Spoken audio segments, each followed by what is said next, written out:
Hello friends, I'll teach you how to deactivate and permanently delete your Facebook account. You can go to the Facebook first, and after that you can click on the your profile.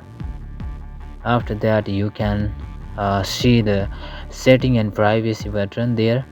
You can click on setting and privacy. After that you can see setting, so you can click on setting button. After that you can see the account center, click on there, and then you can see personal detail, click there, and then last option, account ownership, click there, and then you can click deactivation and deletion,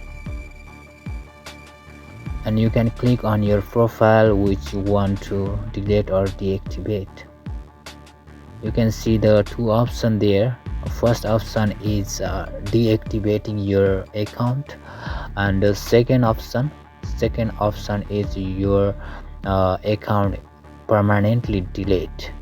So you can choose which you want, and after that you can click on continue.